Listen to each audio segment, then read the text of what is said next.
Okay, good morning, everyone. So we are going to talk about differential operators.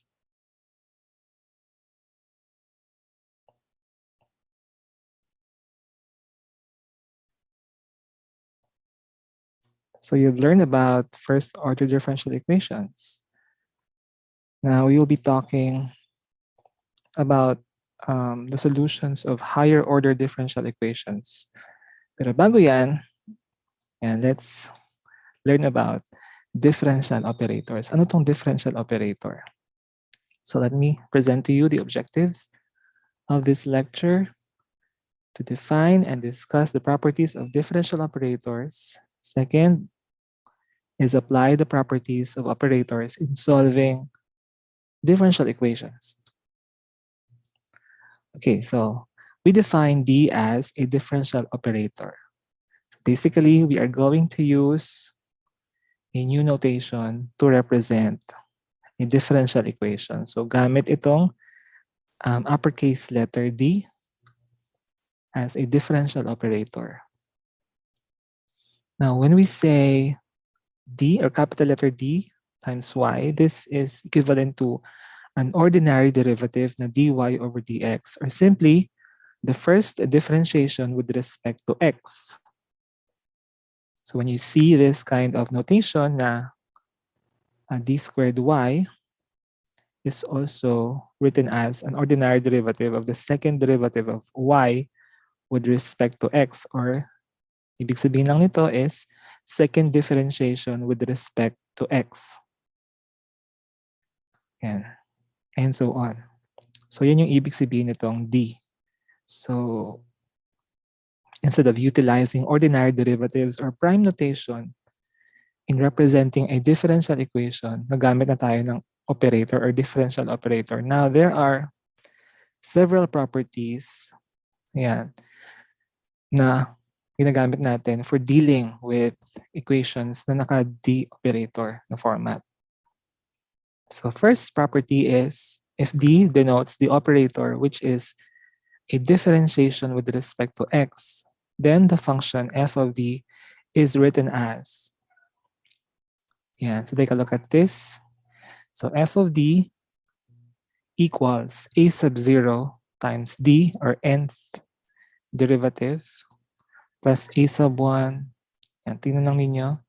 Itong a sub 0, a sub 1, a sub 2, yan, a sub n minus 1, and a sub n. These are coefficients.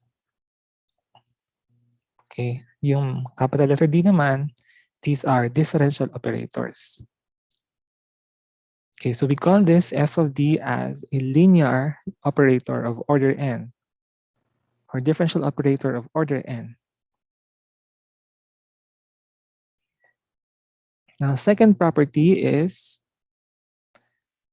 so when we have this, yan, d raised to k times e raised to m times x equals siya sa m raised to k times e raised to mx. Ngayon, ano ba tong m na to? So yung m na to, ginagamit natin to represent the root of the equation, or specifically the auxiliary equation.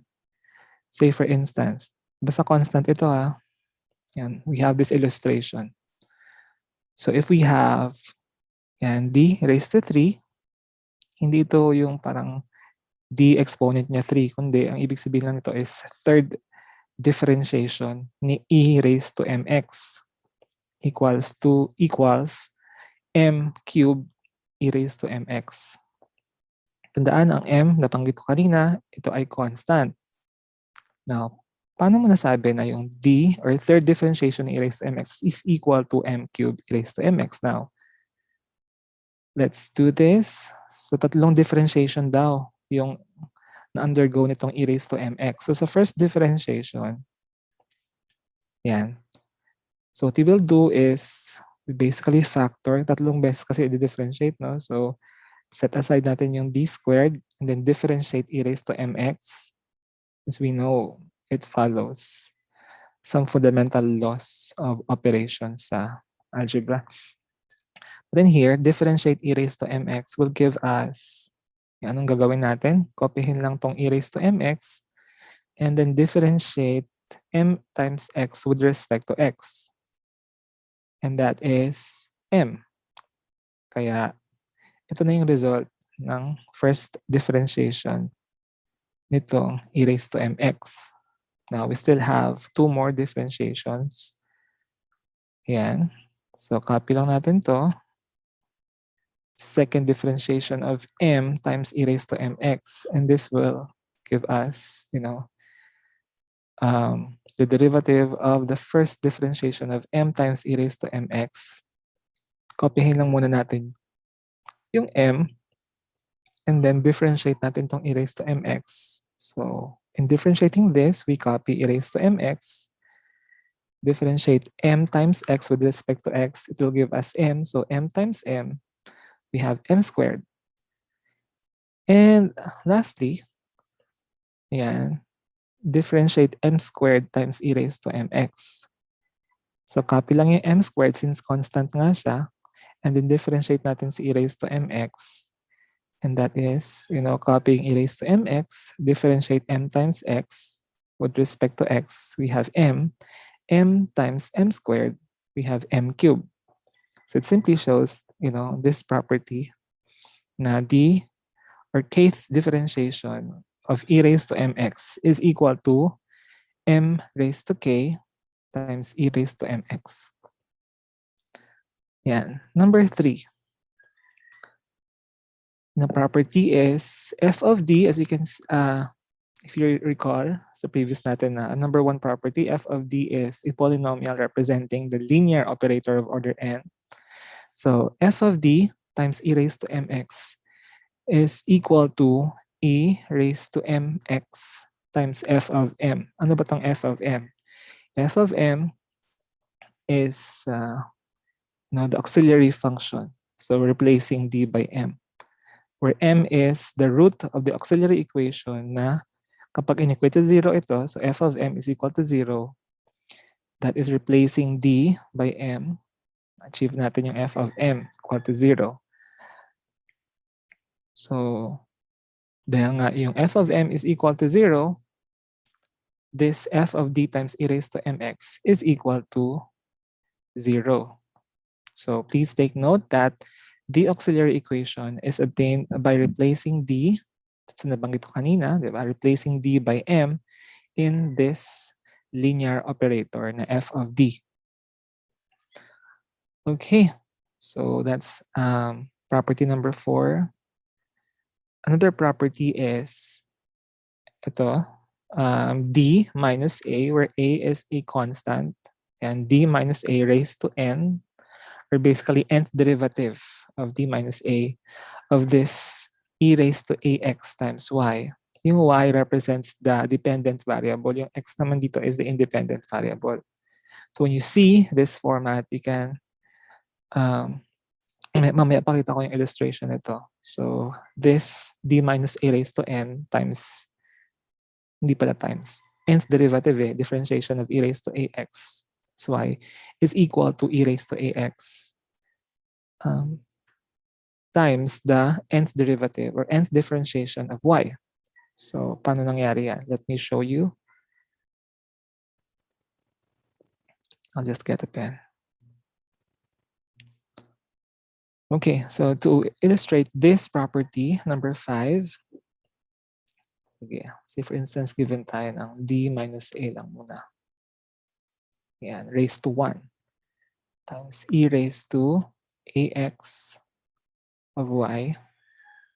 So what we will do is distribute natin tong expression na to dito sa d minus a. So it will be d times e raised to ax times y minus a e raised to ax times y. So as you can see, yung unang term lang yung merong differentiation. So ibig sabihin ito lang i-differentiate natin. Yung pangalawang term, constant naman tong a. So i-copy lang natin tong expression na ito mamaya. So equal to, so differentiating e raised to ax times y.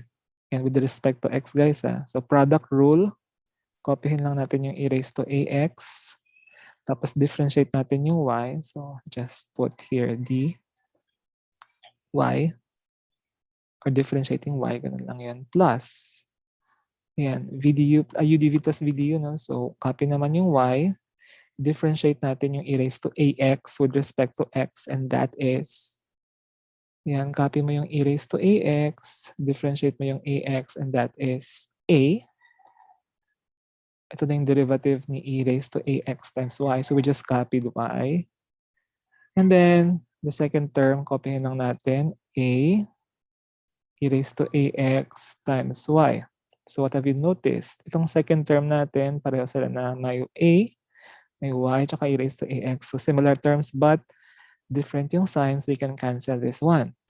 So ano yung result nito? So it simply shows that d minus a e raised to ax times y is equal to e raised to ax, ayan, times dy.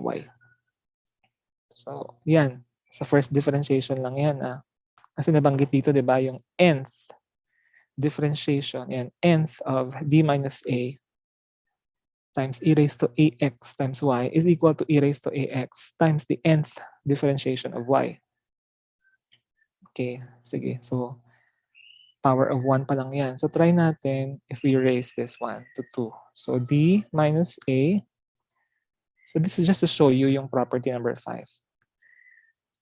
D minus a raised to 2 naman, e raised to ax times y. We can factor this, di ba? D minus a times d minus a. Yan, e raised to ax times y. Di ba sa una kanina, napakita ko na yung itong d minus a times e raised to ax times y is equal to e raised to ax times differentiation of y or derivative, differentiation of y. So, ang ibig sabihin na ito, we copy lang or we distribute this dito sa d minus a. It will give us d or differentiation or derivative nitong e raised to ax dy minus, copy mo yung a, e raised to ax differentiation of y. Ngayon, gawin na natin to. So to differentiate e raised to ax times dy, product rule ulit. So e raised to ax and differentiate natin itong d of y or derivative ng y, it will become second differentiation na. Kaya d squared y yung isusulat natin dyan. Plus, copy natin itong d y and then differentiate natin yung e raised to ax. That is, yan, e raised to ax. Yan, lagyan natin yung parenthesis baka kasi mali to. So e raised to ax and then differentiate ax with respect to x and that is a. Right? So copyhin lang natin yung second term. So minus a e raised to ax dy. Ito notice, so may a dito, may e raised to ax, may dy. Okay, maka-cancel natin kasi kaiba yung sign nila. So anong ibig sabihin yan? So d minus a squared e raised to ax y equals, ano nangyari? E raised to ax, yan, second differentiation of y. So kapag i-continue lang natin yan, d minus a raised to 3, kalalabasan lang niya is, it follows this property. So d minus a raised to n times e raised to ax of y times y is equal yan sa e raised to ax, yan, nth differentiation of y. So ganun yung property number 5. Okay, any question? Yan, so these are some of the properties in differential operators. But take note, in dealing with differential operators, we also follow the fundamental laws of operations, yung commutative property, associative, distributive, for as long as we are dealing with f of d with constant coefficient. Sige, so we're after solving for the solution of this higher order differential equation.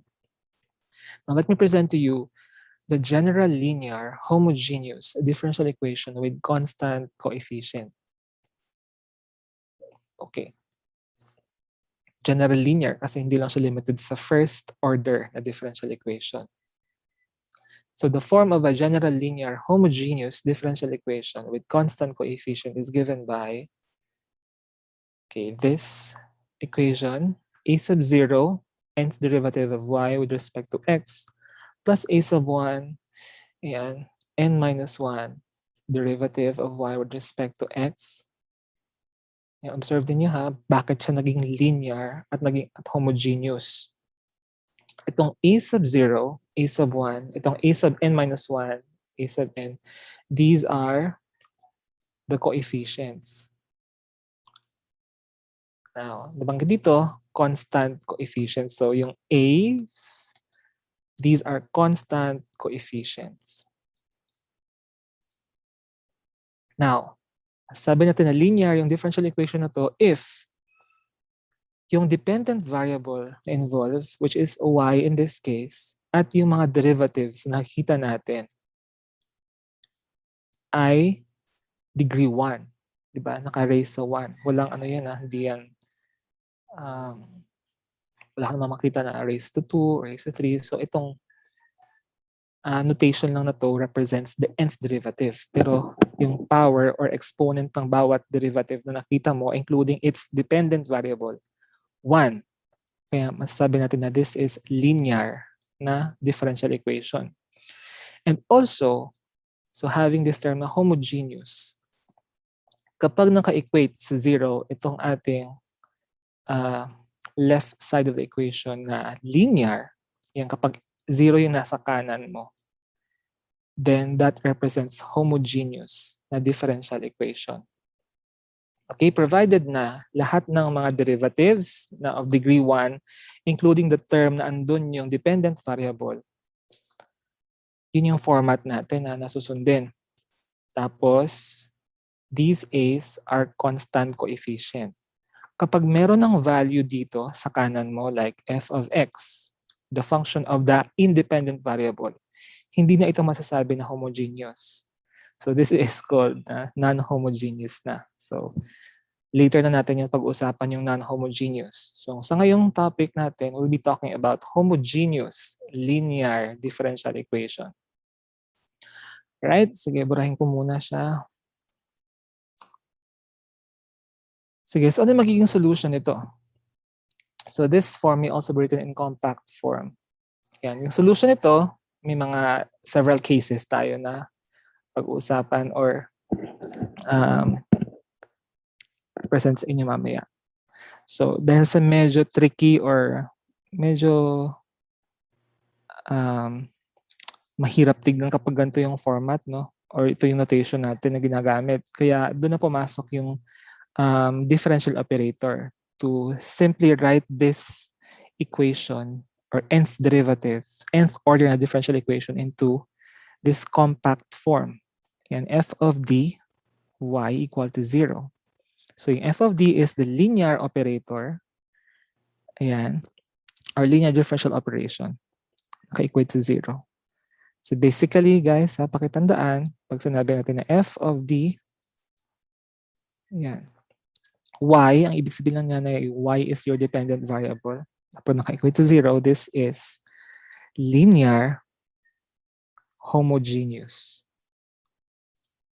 Ayan, differential equation. Sige, let's now proceed to the solutions of general linear homogeneous differential equation. Okay, prior to presenting the 4 cases, let me recall, the first order differential equation. Ano nga ba yung solution nito? Yan, kung maalala ninyo, this form of DE, ito naka-standard form na to, dy over dx plus a times y equal to 0, where a is a constant, has a solution or exponential solution na y equals c, kahit wala na yung sub 1 din, itong subscript na to. y is equal to c times e raised to negative ax. So, ganun pala yun, no? Kapag naka-equate sa 0, itong ating linear equation, it will give us exponential solution.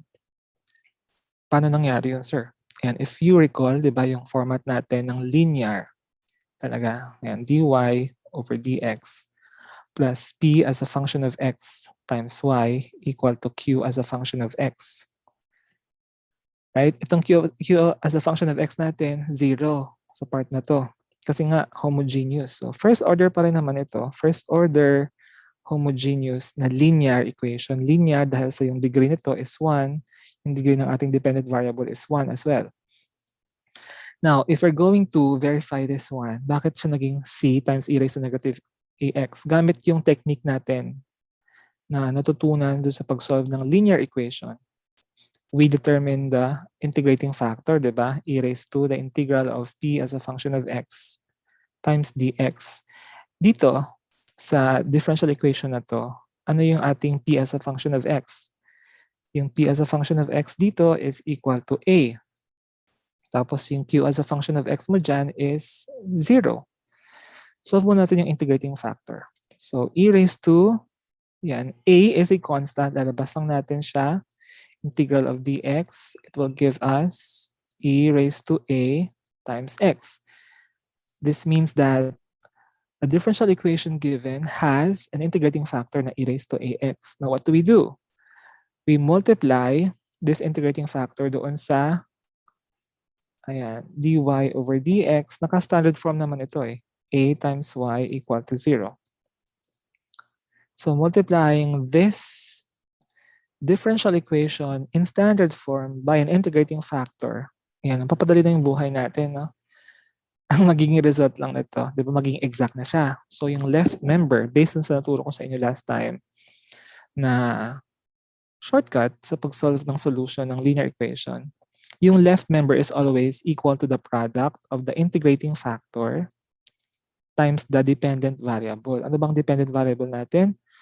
Y equals the integral of the right side of the equation, and 0 times the integrating factor na e raised to ax times dx plus the arbitrary constant c. Eh dahil sa 0 yung function nasa kanan mo, wala na tayong first term dito sa right side. And this actually results to e raised to ax y equal to c. Now, solving for y, so ayusin lang natin, tanggalin na natin yung e raised to ax dito sa kaliwa. So dividing the entire equation by e raised to ax, it will give us c over e raised to ax, or kapag tinaas natin yung e raised to ax, magiging e raised to negative ax yan. Which is true. Ayan, true itong solution to. Exponential solution siya. Okay? Now, may 4 na cases, no? Yan, nabanggit dito yung roots of the auxiliary equation. So, merong significance itong roots ng auxiliary equation kasi yan yung magiging basis natin para maisulat natin yung solution ng differential equation. So, may 4 na cases. Case number 1, kung yung roots ni auxiliary equation are distinct and real. Pangalawa naman, repeated real roots. Pangatlo, distinct imaginary roots. At yung pang-apat is repeated imaginary roots. Okay, let's proceed now to the first case. First case is distinct real roots of the auxiliary equation. So, paano natin masasabi na distinct yung roots at real roots? So, yung real na to signifies real numbers. Yung mga roots niyan. Dalawa lang yan klase. It's either real or imaginary na roots. Sa part naman ng distinct, so it's either distinct siya, unique. Yung other case naman is repeated. So, pare-pareho or equal. So, pag-uusapan muna natin yung auxiliary equation na merong roots na real and distinct. So, let the roots of the auxiliary equation be m sub 1, m sub 2, m sub 3, and so on. So, to represent the roots. Ngayon, the general solution kapag distinct itong mga roots na to can be written as y sub c. Y sub c is the complementary solution. Dahil sa general solution to, meron pang arbitrary constants. C sub 1, C sub 2, C sub 3. Yan. Sabi nga kanina, di ba, yung ating linear homogeneous differential equation, may solution na may presence ng exponential function. Okay? Now, ito yung magiging solution niya. Naka-base dun kanina sa tinuro ko na, okay, linear siya, no? Yung pag-solve ng linear. Solution ng linear equation. Tandaan ha, C sub 1 e raised to m sub 1 times x. Kung ano yung nilagay mo na m sub 1, doon mo siya ilalagay sa c sub 1 na term. Kung anong root na nilagyan mo na sinulat mo as m sub 2, yun yung ilalagay mo doon sa c sub 2 na arbitrary constant. Ngayon, for example, paano ko masasabi kung ilan ba yung roots? Yung roots ng auxiliary equation nakadepende sa kung ano yung degree or order ng differential equation. So kung ito ay second order, yan, for example, second order, yan katulad nito. Bakit ko sinasabi na second order? Kasi yung highest derivative na present dito sa equation is second derivative. So dahil sa meron akong dahil sa second derivative, yung highest derivative, kapag isusulat ko ngayon siya sa form ng auxiliary equation, ayan. Yung other way of writing this is yan, d squared plus d times y equal to 0. Kasi nga f of d times y, right? So isulat natin in terms of the auxiliary equation, replacing d by m. Ibig sabihin yan, hindi ko na kailangan isulat pa yung y dyan. Yung d magiging m yan. So m squared plus m equals 0.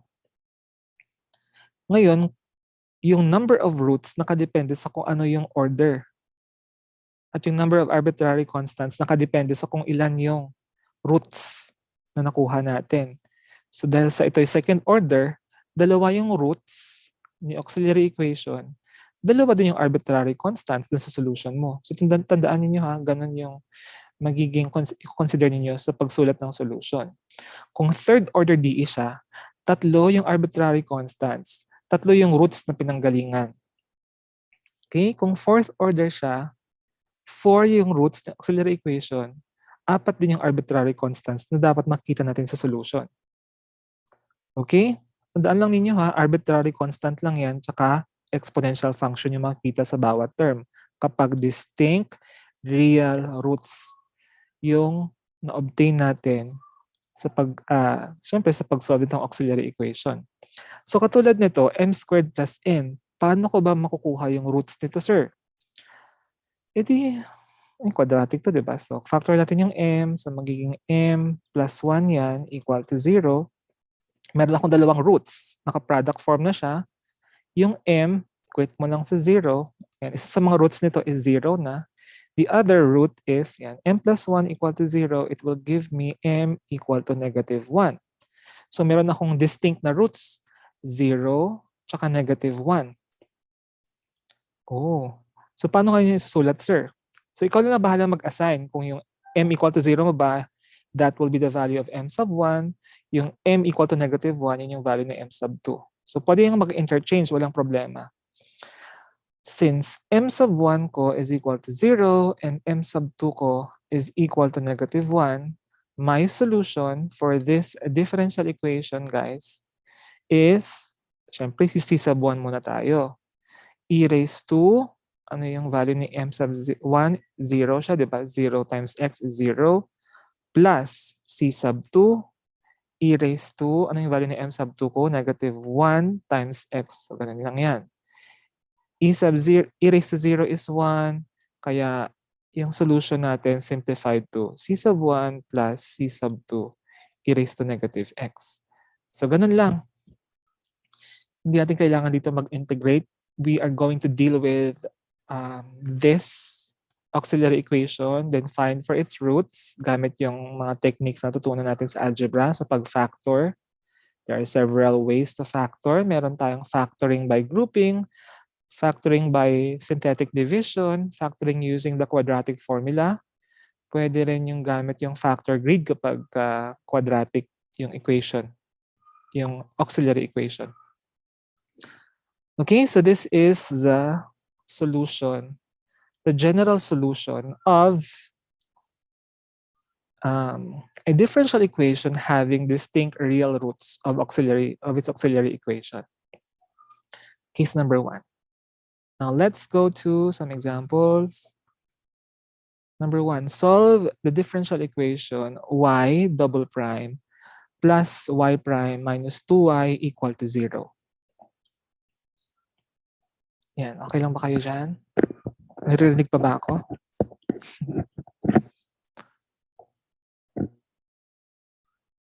Okay. Naririnig nila ako. Nahiya lang sila magsalita. Solve the equation. As you can see, hindi siya naka-D operator na format. Right? Yan, check ko muna oras. So, anong gagawin natin? Since we're dealing with higher order derivatives na. Ano bang order nitong DE na to? Y double prime. Ang pinakamataas na derivative sa equation na to is second derivative, kaya second order itong differential equation natin. Okay, so the first step is kapag hindi siya nakasulat into a differential operator format, gagawin natin siyang D operator. Okay, sige, solution lang. Since naka-prime notation ito, this will become what? D squared y. Second derivative, ganito yung kanyang other way of writing that. So plus, itong y prime can be written as dy minus 2y equal to 0. So in terms of f of d of y equal to 0 na format, pasok siya. Equal to 0, homogeneous equation to linear. Kasi yung degree ng bawat term ng mga derivatives is 1, including its dependent variable. So other way of writing this is d squared plus d minus 2 times y equal to 0. Kasi ang gagawin lang natin is to write the auxiliary equation. Paano yan, sir? Yung pagsulat ng auxiliary equation, ang gagawin lang doon is papalitan mo yung d ng m. Okay? So, at hindi mo na kailangang kopyahin yung y dyan kasi nga auxiliary nga lang siya. So, d squared will become m squared plus m minus 2. Again, auxiliary equation siya, so no need to write y. Equate mo na kaagad sa 0. So pagdating dito, solve na natin yung roots. So i-factor muna natin. So depende kung ano yung mas convenient way para ma-determine yung roots ng auxiliary equation. Tandaan na, distinct real roots pa lang tayo, case number 1. So we're after, itong example na to, dapat distinct yung magiging roots niyan. Anyway, sige, doon tayo sa pag-factor. Pwedeng by inspection. So m squared, dalawa yung roots nito. Tandaan ha, kung ano yung order ng ating DE, yun din yung number of roots ng ating auxiliary equation. At sa sagot mamaya, dapat dalawang arbitrary constants din yung makikita natin. Okay, so m times m is m squared. Ayan. So itong last term na to, ito yung magiging basis natin sa factors na to. So negative 2. So the factors of negative 2 is 2 and negative 1. Or pwedeng negative 2 times positive 1. Dahil yung middle term natin is positive, so dapat positive itong mataas na number at negative itong maliit na number. So pag i-check natin, m times m squared, 2m minus m is positive m. 2 times negative 1 is negative 2. So check. We have these factors now. So we equate this to 0. Yung first factor, m plus 2, equate mo kayo sa 0. M minus 1, equate mo rin sa 0. So pwedeng itong unang factor, yun yung ating, we designate this as our m sub 1 if we transpose positive 2 to the right side. So this will become negative 2. And here, this will be our m sub 2. Transpose this to the right side, magiging positive 1 yan. So what have you noticed? Yung roots M sub 1 mo negative 2, M sub 2 mo is positive 1, hindi sila magkapareho. Distinct yung mga roots. Real numbers itong mga roots na to. At dahil dyan, yung ating solution will be y is equal to, anong ulit yung formula natin? C sub 1 e raised to m sub 1 times x plus C sub 2 e raised to m sub 2 times x. Now we plug in the value of these roots. Y is equal to C sub 1 e raised to negative 2x plus C sub 2 e raised to x. Ayan na yung ating magiging final answer.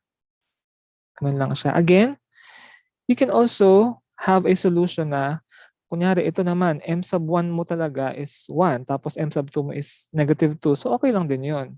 Okay lang na mag-interchange yung exponential functions dyan. So pwedeng. Ang sagot, sige, ibahin ko yung color. Ano ba? Blue. So, or, your answer could be y is equal to C sub 1 e raised to x plus C sub 2 e raised to negative 2x. So, pwede rin ganito. Okay? Any question? Naintindihan po ba? Ayan, wala na yung mga estudyante ko. Tulog na sila. Okay, did you copy this part? Now, let's proceed to the next example. Ito pala, itong m squared plus m minus 2. Kung hindi kayo masyadong sanay dun sa talagang direct na by inspection method, pwede nyo rin gamitin yung factor grade. Tuturo ko sa inyo yung factor grade. Lang. Yan, factor grade. Or kung alam nyo na to, i-recall na lang natin. Factor grade, so meron tayong ganito. So naka-grade siya. So m squared, di ba? Plus m minus 2 equal to 0 yung ating quadratic na function. Yung unang box dito, doon mo ilalagay yung first term. Yung pangalawa, yun yung last term. So kung makikita itong positive m ko, dito siya. Yun yung maging result adding, the two functions na sa loob ng boxes na to. So m, no? So yung m squared, fa-factor ko siya. Ano yung factors ni m squared? M times m. M squared. Ano yung factors ni negative 2? Negative 2 times 1 or 2 times negative 1. So ganun yun. Lagay mo muna yung 2 tsaka yung 1. Negative, diba? So one of these constants dapat negative yung sign. So take a look at the middle term. Nakita mo na positive. So dapat doon mo ilalagay yung negative na sign sa mababang number. Okay? So negative 1 times positive 2 is negative 2. Kasi what you will do is if you multiply m times 2, it will give you 2 times m. And m times negative 1, it will give you negative m. And para ma-achieve natin tong middle term, we combine this. Kasi like terms sila, no? Negative m tsaka 2m. So 2m minus m is positive m. Kaya, satisfied na yung equation na to. Auxiliary equation. And what does it mean? Itong m plus 2 tsaka m minus 1, yan yung magiging factors. M plus 2 times, m minus 1. These are the factors. Yan. Ganun lang. That's factor grid. Factor grid. Now, erase ko na. Solve na natin yung pangalawang example. 4D cube. Solve na natin. Example number 2. Solve 4D cube minus 13D. Yan, plus 6 times y equal to 0. As you can see, naka-D operator na yung ating given na differential equation. Ano ngayon yung order nitong differential equation natin? Then yung pinakamataas na derivative sa equation is third derivative, this is a third order differential equation. Homogeneous ito dahil naka-equate sa 0. Dependent variable is y. So, check lang natin yung lahat ng parts nitong equation. Tandaan na, linear ito kasi nga yung degree ng mga derivatives or exponent ni derivatives, including its dependent variable, is 1. Okay? Sige, so yung next step is, sa ating solution, dahil naka-D operator na ito, we write the auxiliary equation. Kasi doon nakadepende yung magiging solution natin. So, replacing D by M, ang mangyayari lang is 4M cubed minus 13. D will become M plus 6. Wala nang D dito, kaya copyhin mo na lang yung constant. Equate mo na kaagad sa 0. So, pagdating dito, ito na yung ating auxiliary equation, we now factor. M cube represents, ang ibig sabihin lang nito, na tatlo yung ating roots. Tatlo yung roots natin. Tapos, mamaya sa ating solution, tatlo din dapat yung arbitrary constants na isusulat mo. Sige, so mag-isip ka ng factoring na method para makuha natin yung roots. So if you remember, recall natin yung synthetic division. Ito kasi itong ating polynomial, itong sa left side natin, m cube siya, no? So by synthetic division, recall lang natin, synthetic division. So what you will do is, copyhin natin yung mga coefficients. Yan. So sa unang column natin is coefficient ni m cube. Ayan, column 4. Sa pangalawa naman, di ba may m squared ka din dapat, di ba? Wala kang makitang m squared dyan. So lagay mo, 0 yung coefficient niya. Sa pangatlong column naman, m. Ano yung coefficient ni m? Minus 13. Tapos yung last column is constant. Ayan, so lagay natin 6. At dito, lalagay tayo ng box na maliit or parang bar dito. Kasi division nga siya, no? So, ito, trial and error ito. You have to think of, syempre, start ka sa pinakamaliit na number. Ang lalagay mo dito, yan yung possible na root niya or magiging root ng ating isa sa mga roots. So, start tayo sa mababa. Sige, try natin 1. So, what we will do is, bring down natin itong number na to, 4. Multiply natin yung 4 dun sa ating naisipan na possible na root. So, 4 times 1 is 4. Tapos add natin sila. 0 plus 4 is 4. 4 times 1 is 4. Ito, negative 13 plus 4 is what? So dito pa lang dapat ma-0 na yung last column. So ito, magiging negative 9, no? Negative 9 times positive 1 is negative 9. Hindi siya magiging 0. So mali yung naisip na 1. Okay, sige. Kaya mas maganda sa small number ka pala mag-start para makita mo ano yung possible na root. Sige, natin yung black na color. Sige, replace this by 2? Sige, negative 2. Negative 2. So 4, bring down 4. We have 4 times negative 2 is negative 8. 0 plus negative 8 is negative 8. Negative 8 times negative 2 is positive 16. Right? Negative 13 plus 16 is positive 3. 3 times negative 2 is negative 6.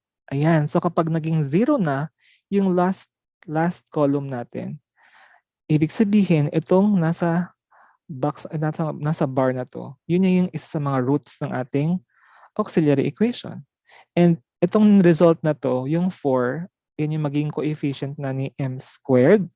Yung negative 8 naman para kay m, tapos yung last is for the constant. So if we write this into a factored form, so having negative 2 as one of the roots, pwede mo isulat, diba? M sub 1 mo is equal to negative 2. Or in factored form, yan ay m, transpose mo lang sa kabila, plus 2 equal to 0. Ganun lang yung pinanggalingan niya. Sige, sulat natin in factored form itong factors ni 4m cubed minus 3m plus 6. Sige, sulat ko muna ha, 4m cubed minus 13m plus 6 equal to 0. Basic lang nito guys, no? Algebra. So yung unang factor is m plus 2. Saan galing ito? Doon sa root na negative 2. Tapos, the quadratic, ayan, 4m squared minus 8m plus 3 equal to 0. Ayan na yung mga factors. So, meron tayong quadratic na factor. Ano gawin lang natin? Pwedeng gamitin yung factor grid kanina. So, okay na tong unang factor. So, dun sa factor grid, ayan, para lang din masanay kayo dun or ma-familiarize nyo yung factor grid. So yung unang box, yun yung unang term, 4m squared. Yung second na box sa taas, yun yung last term. At dito naman yung middle term natin, that is negative 8m. So ito kasi step by step siya na pag-factor. So 4m squared, ano yung factors nito? Pwedeng 4m times m, 2m times 2m. So ganun lang, 2m times 2m. Ano yung factors ni 3? So 3 times 1, since ano siya, no? Prime number. So 3 times 1. If we multiply this, it will give us yan, 2m times 3, 6m. 2m times 1 is 2m. But kung titignan mo yung middle term mo is negative 8m. Dapat negative yung sign kasi pag pinag-add mo to, 6m plus 2m, positive 8m. So what you will do is to make this negative 3 and negative 1. Diba? Multiplying negative 3 times negative 1, it will give us positive 3. Yung ang mangyayari lang dito, yung 2m times negative 3, it will become negative 6m. Ito naman, negative 2m. So, ayun, satisfied na natin yung middle term na negative 8m. Ibig sabihin lang nito, this will be, ito na yung mga factors, guys. So, meron tayong 2m minus 1 times 2m minus 3. Ito, kopyahin na lang natin yung m plus 2. Tatlo yung factors, ibig sabihin tatlo yung roots na makukuha natin. Sa una, di ba nakuha na natin kanina, m sub 1 yan, equal yan sa negative 2. Ito namang pangalawa, so gawin lang natin, equate lang sa 0 yan. So 2m minus 1 equal to 0. So this will become m. Ito na yung maging m sub 2 natin. Transpose mo yung negative 1 sa kabila, positive 1 yan, divide by 2. So positive 1/2. Yung pangatlo naman, 2m minus 3 equal to 0. Ito yung magiging m sub 3 natin. So that will be, ayan, positive 3 kapag i-transpose sa kabila. So 3 over 2. Right, so we have distinct factors, real factors. Negative 2, positive 1/2, tsaka positive 3/2. Hindi sila magkakapareho. Kaya yung magiging solution nito will be, yan, kuha lang ako ng ibang color para, oops, red. So therefore, the solution will be y equals, para sa ating unang term, c sub 1, exponential solution, no? So e raised to, ano yung m sub 1 mo? Negative 2. So negative 2 times x plus c sub 2. What is the value of m sub 2? 1/2, no? So e raised to x over 2 plus c sub 3, e raised to, ayan, 3x over 2. Okay? Check ko muna yung oras natin. It's 11. So ayan na. Tatlong arbitrary constants, tatlong terms, tatlong roots. This is now our solution. Okay. That's it. Ano lang kasimple. Now, for number 3, take a look at number 3. Balikan muna natin. D squared plus 2D minus 1. Okay. D squared plus 2D minus 1.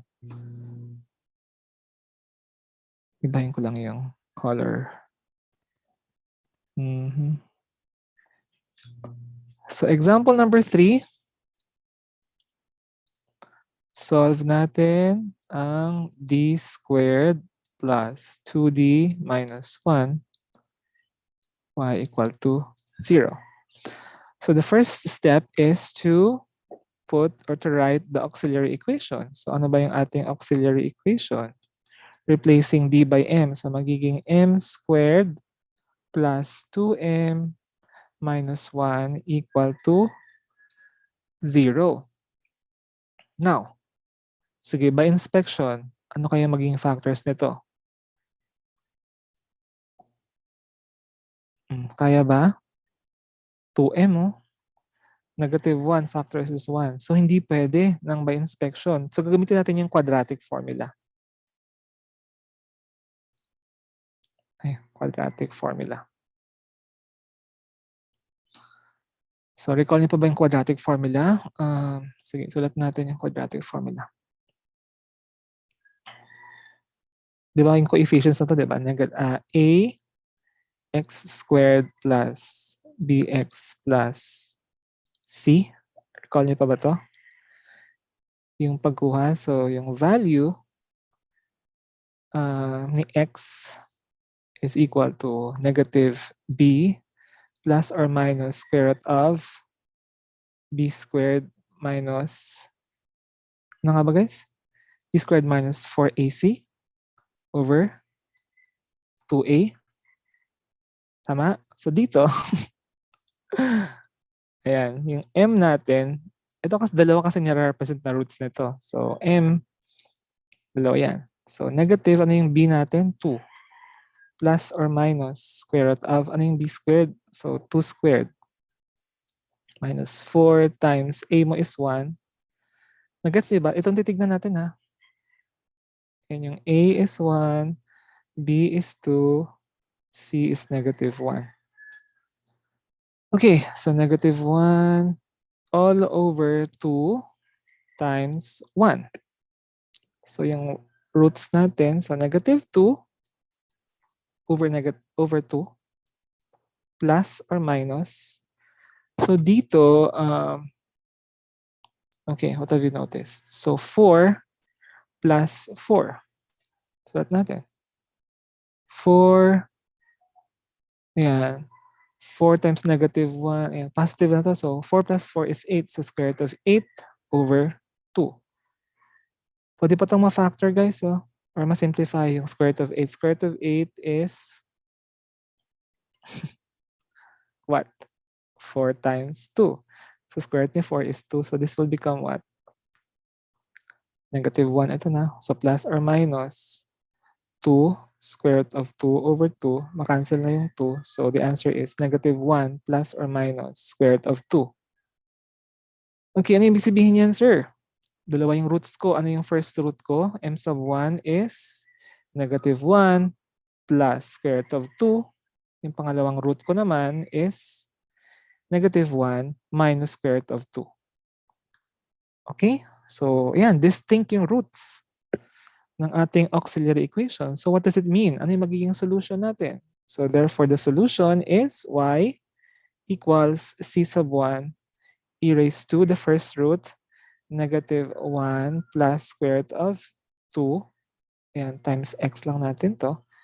Plus c sub 2 e raised to negative 1 minus square root of 2 times x. So, ayan na yung ating solution sa third example. Okay?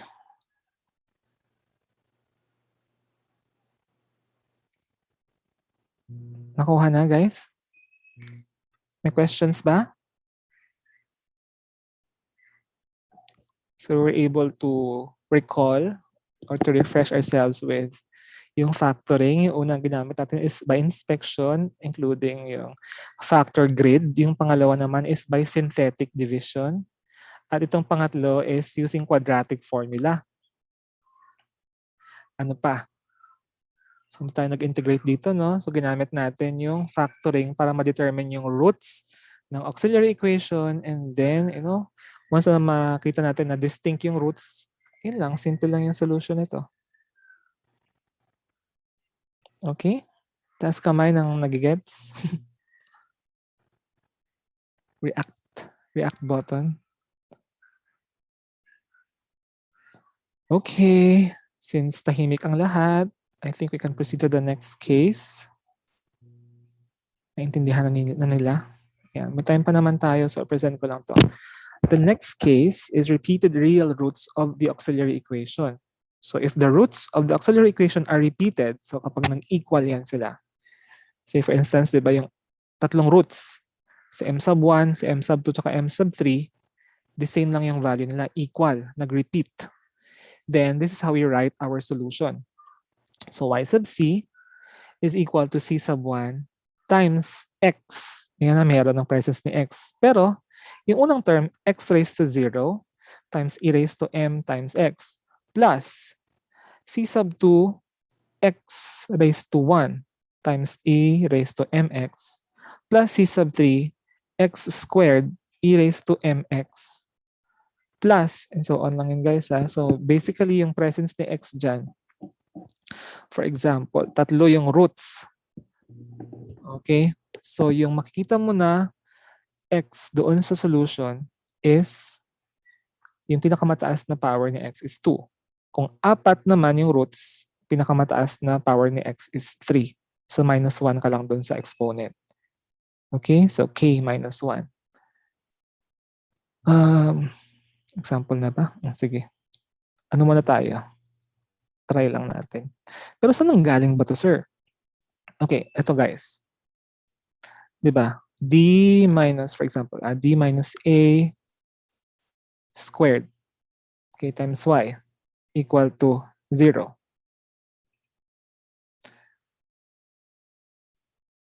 Okay, ano ibig sabihin lang ito? Yung auxiliary equation natin, kasi exponential solution nga ito eh. Ang mangyayari lang kasi dyan, bakit siya nagkaroon ng x? Di ba kapag derivative yan, 3 beses ka mag-integrate, right? Ano ulit yung equivalent nito?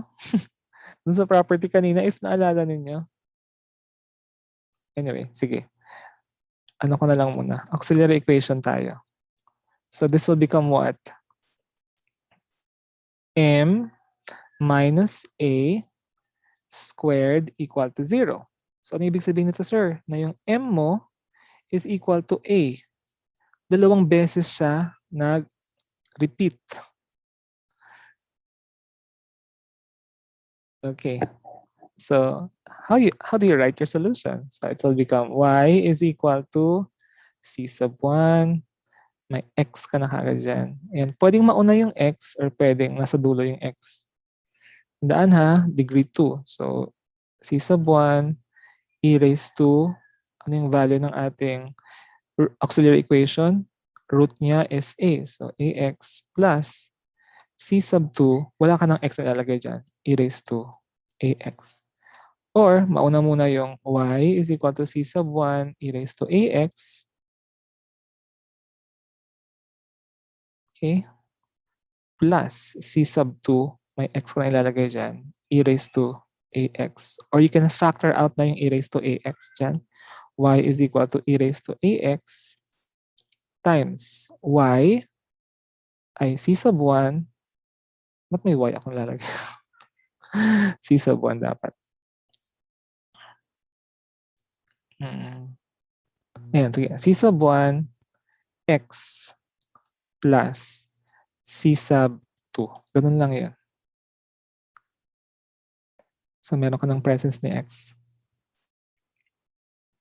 Okay, sige. Example number 1. Solve the differential equation. Y triple prime minus y double prime minus y prime plus y equal to 0. Ayan, nagpakita na yung ano natin. Pangalawang example. Sige, so yung unang gagawin mo dyan, ibahin ko na lang yung color. Oops, bakit naging white? And red.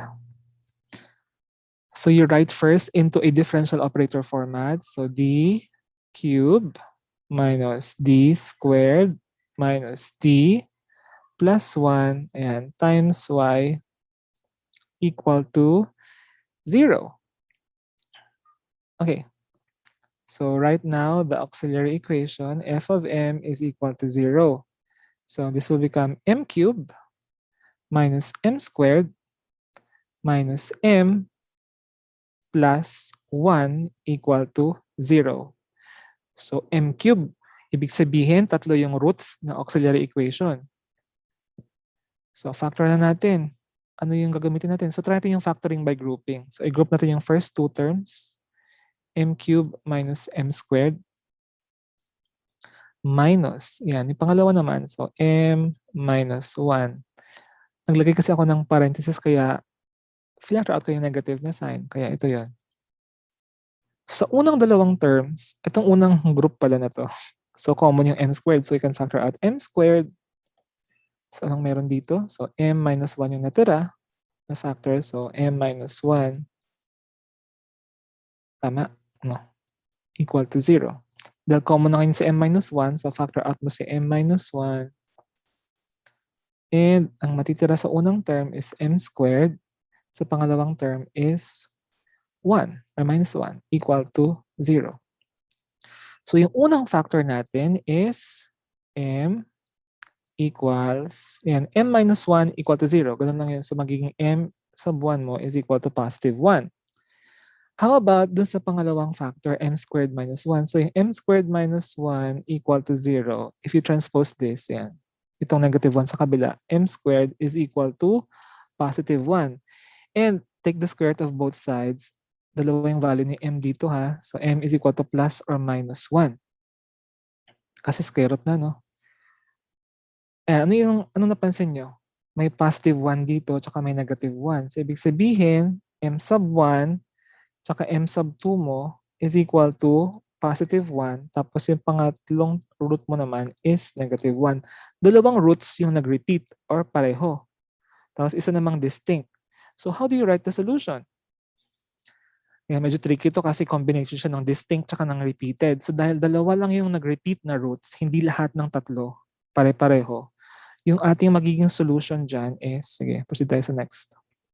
Ayan, m sub 1 natin. Mas maganda na pagdikitin mo na, magkasunod dapat yung label or subscripts ng magkapareho na roots para hindi ka malito.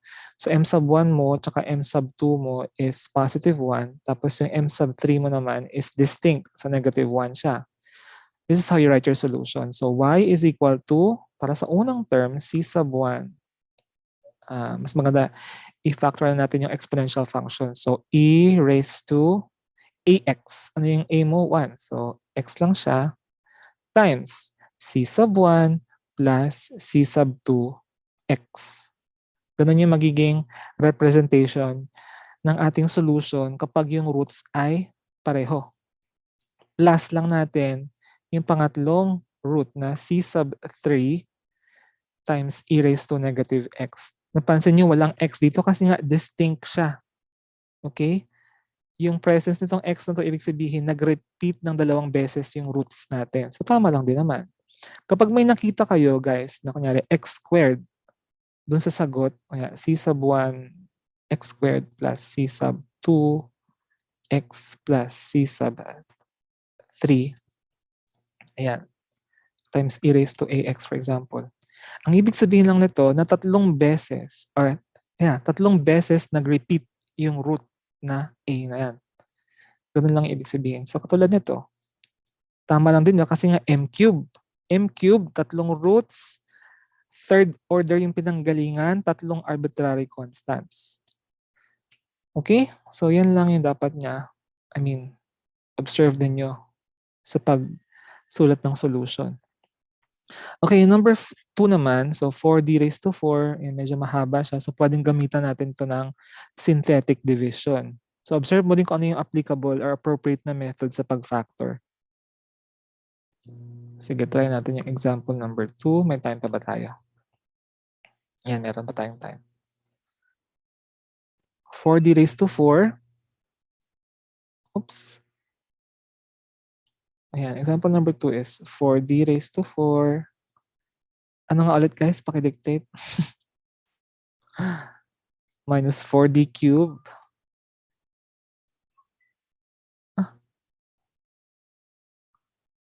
Naglala ko. 4d cubed minus 23. Tama, no? D squared plus 12d plus 36.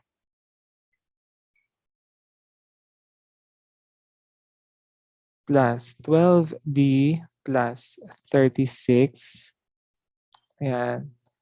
Times y equal to 0. Ibig sabihin lang nito na dahil sa ang pinakamataas na derivative is fourth derivative, ito ay fourth order differential equation, ilan yung arbitrary constants dapat na makita ko sa solution ko? 4. Ilan yung roots na makukuha ko? 4. So if I'm going to write now my auxiliary equation, tandaan na yung unang isusulat mo is auxiliary equation kapag naka-D operator format na siya. So in this case, 4m raised to 4 minus 4m cubed minus 23m squared plus 12m plus 36 equals 0. Hindi na kailangan isulat yung y kasi auxiliary equation lang to. Now, tingnan natin. Sige, by synthetic. Kasi hindi naman ako pwedeng makapag-group nito kasi nga 1, 2, 3, 4, 5 terms eh. Unless ito pwedeng group na tapos factoring. Sige, by ano lang, by synthetic division. Kaya niya ba? Kaya nga mag-synthetic? Sige, continue na to ha. Sulat natin muna. Si m raised to 4, coefficient is 4, m cubed, negative 4, m squared, negative 23, m is 12, lahat naman present eh. Tapos constant is 36. So una muna is sulat natin kung ano yung possible na root. Start tayo sa pinakamababa. Sige, 1. So bring down 4. 4 times 1 is 4. O pagkating 0 na kaagad sa 0 times 1, 0. Okay, so try natin negative 1. 4 times negative 1 is negative 4. Negative 4, negative 4 is negative 8. Negative 8 times negative 1 is positive 8. Negative 23 plus 8 is, anong sagot guys? 15? Negative 15? Tama? Negative 15 times negative 1 is positive 15. Ayan. Tama ba? Okay, tama naman. 12 plus 15 is 20. Okay. Hindi siya 36. No? So, hindi pwede yung negative 1. Try natin if 1 kanina. Sige, try natin yung 2. Positive 2. Ayan, burahin muna natin. 2. Positive 2 ito ah. So 4. 4 times 2 is 8. Negative 4 plus 8 is positive 4. 4 times 2 is 8. Ayan. Tapos this will become what? Negative 15 ulit. Negative 15 times 2 is negative 30. Ayan. 12 minus 30 is negative 18. Negative 18 times 2 is negative 36. So tama, 0. Ibig sabihin lang ito na one of our roots now is positive 2. Okay? So yun yung ating m sub 1. We can still continue. Sige, isipin natin ano pa. 2 ulit. Kasi nga, di ba, repeating. Expect natin na repeating to. Sige. Sige, 2 ulit ha. Bring down 4. 4 times 2 is 8. 4 plus 8 is 12. 12 times 2 is 24. Negative 15 plus 24 is positive 9. Tama ba? Kasi 9, okay. 9 times 2 is 18. So 0. So again, another root is, in m sub 2 is 2. Dalawa na, nag-repeat. So pagdating dito, pwede na natin quadratic na to, diba? Kasi ito yung coefficient ni m cube. Ito naman yung sa last na, sa third, pang ilang row to. Nasa itong last na row. m squared naman. Tapos ito ay m tsaka constant. So the last factor will be 4m squared plus 12m and plus 9 equal to 0. So by inspection, or pwedeng yung factor grade na tinuro ko kanina. Sige, ano nga ba yung factor grade, guys? Wait lang, iba natin yung color para... So mag-factor grade tayo dito.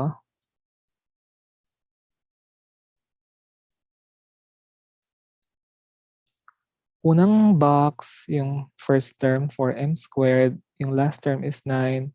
Ang middle term mo is 12m. Anong factors ni 4m squared? 2m times 2m. Anong factors ni 9? 3 times 3. So 2m times 3 is 6m. 6m. 6m plus 6m, 12m. So tama. These are now the factors. Ibig sabihin, yung factors nito is 2m plus 3. Tapos dalawang beses pa siya nag-repeat, no? 2m plus 3. Ang ibig sabihin lang yan, yung root natin dito is negative 3 halves. Dalawang beses nag-repeat. So m sub 3 natin, tsaka m sub 4 is negative 3 halves. So how do you write your solution? Therefore, our solution is y equals, para dun sa unang dalawang roots ng pareho na 2. So, e raised to 2x times c sub 1 plus c sub 2x. Dalawa kasi repetitions. Plus, yung last 2 na roots, negative 3 halves. So, sa unang mo natin ilalagay. So, e raised to minus 3x over 2 times c sub 2 yung pinaka-last arbitrary constant. So, idugtong lang natin c sub 3 plus c sub 4x. Ayun lang. Okay? So, hanggang dyan lang muna tayo. Hanggang case number 2. Nakopya na ba? Hello, guys? So, tandaan ninyo ha, dalawang repetitions lang ng roots. Dalawa-dalawa. So, tama. 4 na arbitrary constants. Check. Next meeting, we'll be talking about distinct imaginary roots naman, tsaka repeated imaginary roots.